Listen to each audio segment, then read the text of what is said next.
is consider other options aside from your field of interest. It will not only benefit you to gain further transferable skills, but also you'll gain the opportunity to collaborate and network with other people, other academics, aside from the field of interest. So there was a couple of things that I did to kind of help figure out what I actually wanted to do. So one of the main things that I did to kind of help figure out what I wanted to do was that I bothered everybody that I could talk to. And I mean all the lecturers. I specifically remember emailing them, being like, oh, I want to do this course. Do you have any advice for me? And they would agree to either read drafts or arrange to talk to me about career options. So I would just highly, highly recommend to reach out to whoever you can. One thing I would do differently, there was some really interesting societies. I remember the St. John's Ambulance Society was really cool, and you can get a lot of experience into healthcare that way. So I would have definitely stuck it out a bit more.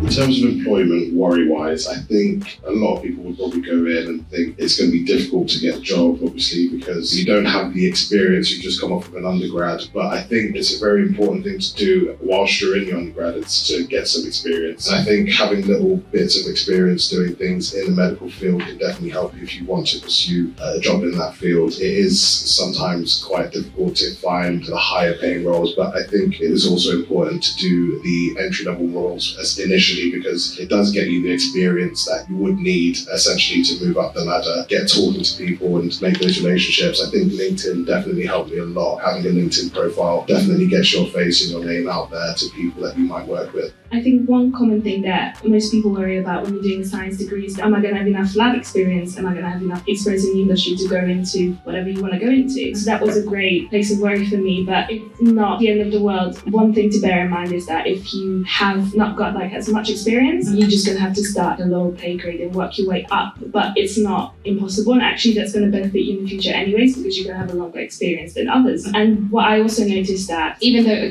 I lacked in some of the lab side of things, I made up for a lot of that in knowledge. So this course is very well rounded. So that was one main thing that really helped me.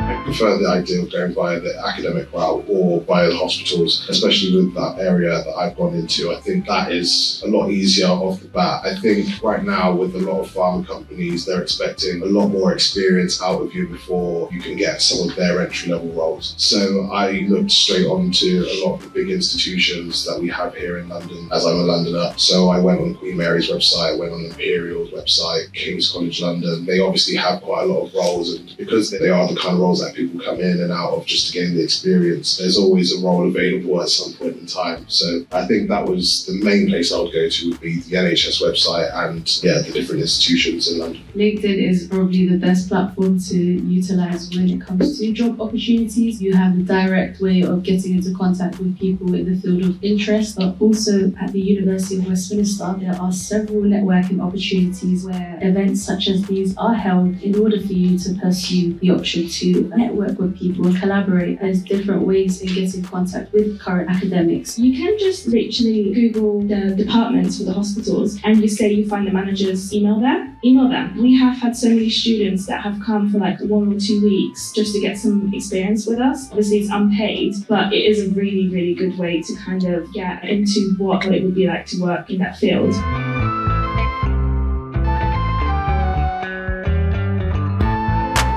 Continue networking and utilizing these opportunities offered within the university, whether that's something called Ignite funding. It gives the opportunity for undergraduate and postgraduate students to obtain a particular project, essentially get funding for a particular workshop. Please do not focus on other people and what everybody else is doing. It is so easy to, oh my God, this person's already secured a PhD role. It doesn't matter. You will achieve everything in your own time. So communicate with your personal tutors, your supervisors. They will be the biggest source of help, at least they were for me as well. Make sure that you communicate with your course friends as well. They will be able to keep you going, and also in the future, you never know, you might end up working together. Okay. I think you should definitely figure out the kind of person you are so that you can translate to the kind of role you want to go into. What kind of roles do you think would be best fit for your personality type? Are you the kind of person that wants to sit behind a desk all day, or would you like to be in a lab, or would you want to be a more collaborative person in the science field? That was the one thing that I learned being here as well. Being here and collaborating during the bioinformatics course, that one was very much a group project. I was enjoying that,